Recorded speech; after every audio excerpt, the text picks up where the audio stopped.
Mark Gaylor and I'm a Sony Imaging Ambassador, and I'd like to talk to you about the drive mode settings on Sony Alpha cameras. Now, straight out of the box, the camera will be in single shooting mode. Press the shutter release once, you take one image.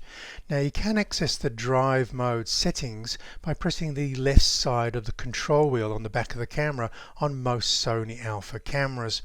Now, if you are in single shooting mode, you probably also want to set the autofocus mode to single shot AF.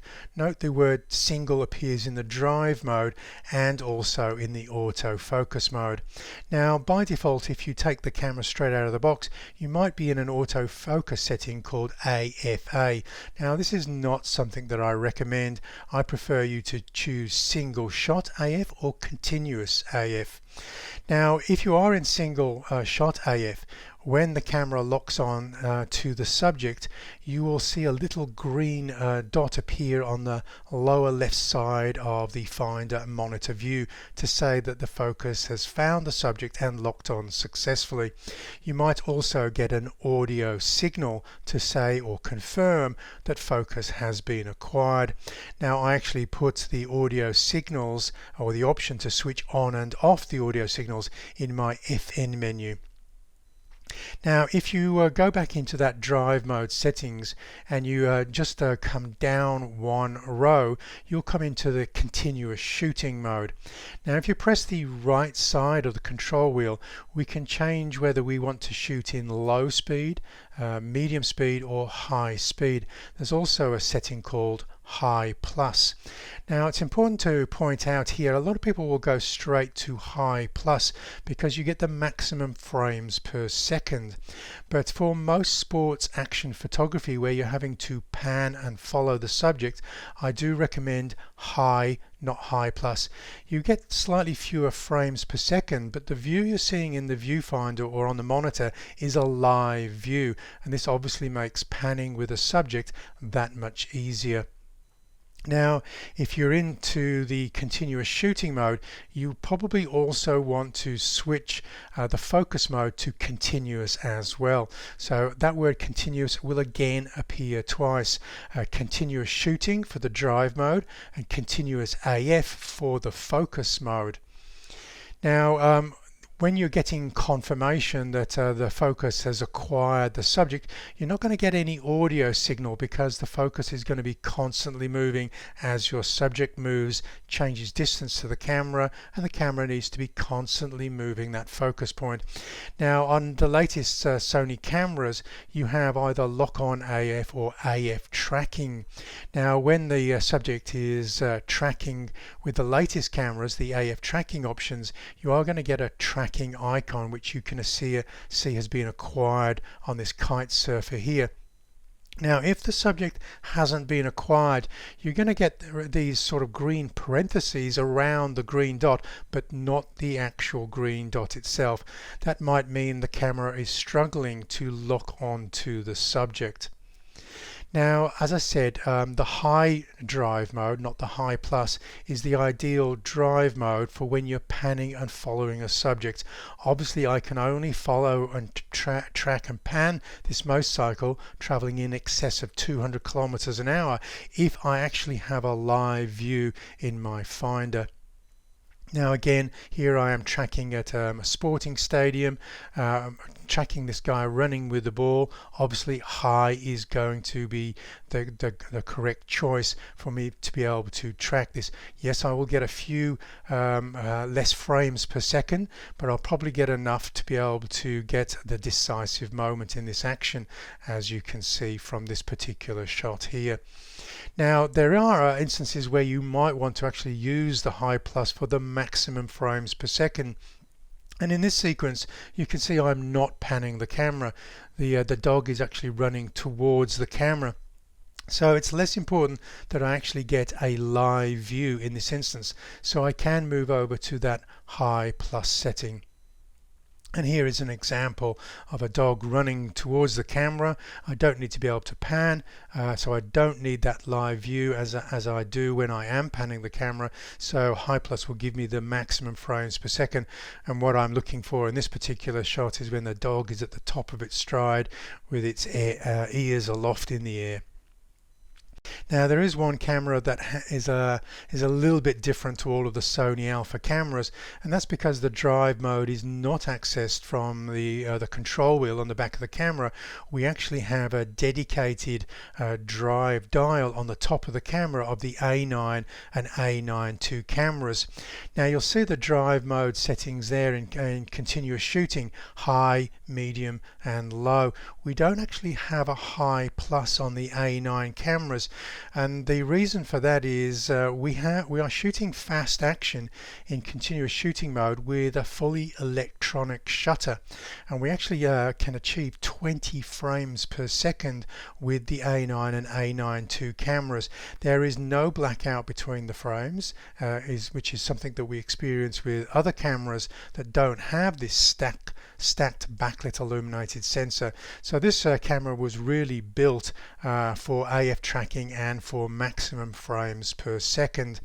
Now if you ever do have to use the mechanical shutter for any reason, you will see that the high mode will drop from 20 frames per second down to 10 on the A9 II or 5 on the original A9 camera. Now because there is a dedicated drive mode dial on the A9, it means that if we register groups of settings to the memories that can be recalled from 1, 2 and 3 on the shoot mode dial, we can't actually override what is set on that drive mode. So this leads to a slightly different workflow for A9 users. Now one of the ways that I can override the drive mode setting on the drive mode dial on an A9 II camera is to use the recall custom hold settings. This requires you to register a group of settings and then recall them by holding down a custom key assigned to recall custom hold, and I do have a movie that covers this particular feature. So it is possible to actually override that drive mode dial on an A9, but we can only do it through the recall custom hold settings. Now I just want to talk a little bit more about the A9 II cameras using that stacked backlit illuminated sensor called the Exmor RS sensor. Now it does mean that when we're shooting fast action with the A9 camera, we are using basically silent shooting or the electronic shutter. Now you cannot use the silent shooting on the other cameras to shoot fast action. Now if you take a look at this golfer swinging his golf club, if you're using silent shooting mode on an alpha camera that's not the A9, you're going to get massive shutter distortion. You can see that golf club bending on the left hand side. Now what Sony did with the A9 sensor is they sped up the scan rate of that sensor 10 times, and so we don't get that shutter distortion on the A9 and A9 II cameras.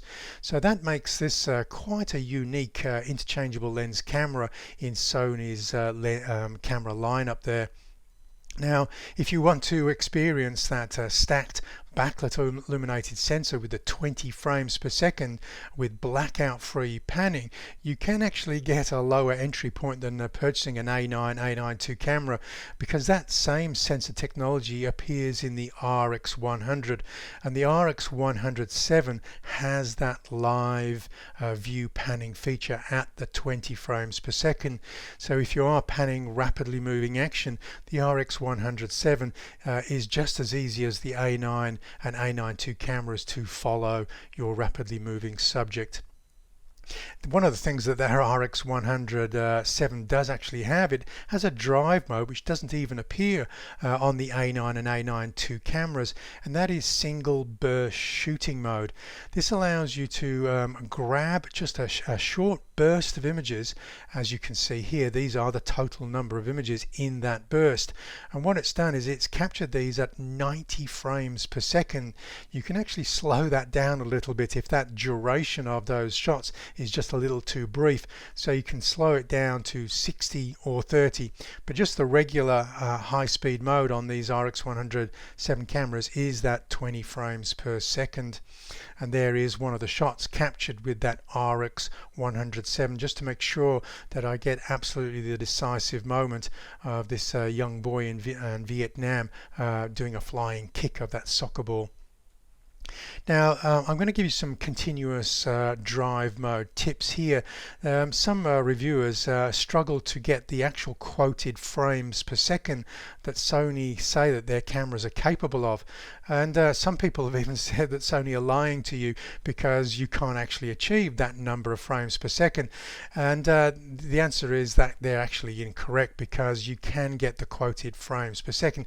You just need to make sure that there's nothing slowing the camera down. And there's a number of settings that can actually do this. First of all, of course, when we're shooting fast action on anything that's not an A9 or RX107, we do need to switch the silent shooting off, because we will get that shutter distortion. Next is some portrait photographers may turn the E front curtain shutter to off. Some people using non-Sony flashes will also do this. Just make sure that the E front curtain shutter is on when shooting fast action in continuous drive mode to get the maximum frames per second, because you are going to slow the camera down if you've got that E front curtain shutter switched to off. Next thing is if you're shooting in uncompressed RAW, which a lot of landscape photographers do. If you're shooting fast action in uncompressed RAW, you're going to slow the camera down. So choose your sports action settings and maybe commit them or register them to memory using the compressed RAW, or even if you can shoot JPEGs as well, that will make sure you get the maximum frames per second. Another, and this is probably one of the significant ones that a lot of camera reviewers miss when trying to get the maximum frames per second on the Sony Alpha cameras. The priority in AFC, which is the continuous autofocus, is often set to balanced emphasis by default. And if you're looking to get the maximum frames per second, you actually need to switch that to the release option, and that is going to give you the quoted 10 frames per second, 11 frames per second, or on the A9 cameras the 20 frames per second. Now let's go back to some of the other settings that appear in the drive mode settings. The first one is a self timer feature. Now you've got options here. You can have the self timer set to 2, 5 or 10 seconds. Now the self timer is used for people who maybe don't need to use or don't want to use a remote release. What happens is, if you're doing a long exposure, the camera is on a tripod, you don't want to press the shutter release and have a small amount of vibration pass through the camera during a long exposure. So the idea of using a self timer is so you can press the shutter release and the vibration disappears before the shutter opens, and so you get a perfectly sharp image. Now obviously going back to that A9, the self timer is on the drive mode on the top of the camera. Now you can't actually change the 2, 5, 10 seconds from that drive mode, so you actually do have to dive into the menus on the A9 to set the self timer to the 2, 5 or 10 seconds. Now if we press the left side of that control wheel again to access the drive mode settings, and we head down below the self timer settings, now just a note that there is a self timer setting that takes multiple images. This might be useful for a group family portrait where somebody may blink in the first shot but you'll have a second and a third to fall back on. But below those we have the bracket settings. Now we can bracket around dynamic range optimizer settings or white balance settings, but by far and away the most useful bracket option is on the exposure bracketing. Now my favorite bracket is to take 5 images one stop apart in continuous shoot mode. So that means that I just press the shutter release once or put the self timer on and have the camera take 5 separate images with different exposures without having me to press the shutter release each and every time. Now you will be merging these exposures in post-production editing software to create that high dynamic range image. Now if we go into the main menus for the bracket settings, you can get access to that self timer, which I find is exceptionally useful, especially when the camera is on a tripod. You can also bracket handheld if your software that you're editing the images in can align those images. Just need to hold the camera reasonably still. Now on the A9 again, we do have the bracket option on that drive mode dial on the top of the camera. So this does force you again to go into the menus to select which bracket that you actually want the camera to use. So just a little bit different on the A9 cameras there. And this is an example of a 5 image bracket. This was exceptionally high contrast. There's no way that the camera could have recorded all of the information of that very bright sky and these dark buildings in just one exposure. So bracketing 5 images and then merging in Lightroom in this instance. Now, just a word of warning about bracketing. For most cameras where the subject contrast range is extreme, we will need to bracket. But on the full frame cameras, and especially on a camera with a huge dynamic range such as the Alpha 7R4, it is possible to underexpose quite significantly in order to protect highlight detail, and then just raise the exposure and shadow sliders in post to restore that detail.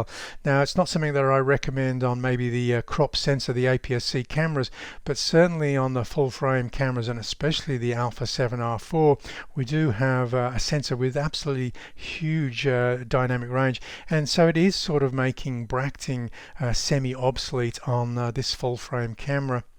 So if you've enjoyed the information, just make sure you head over to my website, markgaylor.com. I've got a lot of learning resources that are free to download.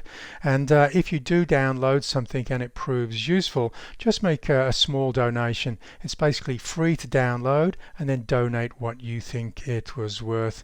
Now, I do also have a Patreon support site. This means that if you want to message me privately or join in member-only Q&A forums, or watch my monthly seminars that I create for my patrons, then certainly join up to that Patreon site. So that concludes my tutorial on the drive mode settings on Sony Alpha cameras. Just remember to subscribe, give me the thumbs up, and I'll catch you online next time.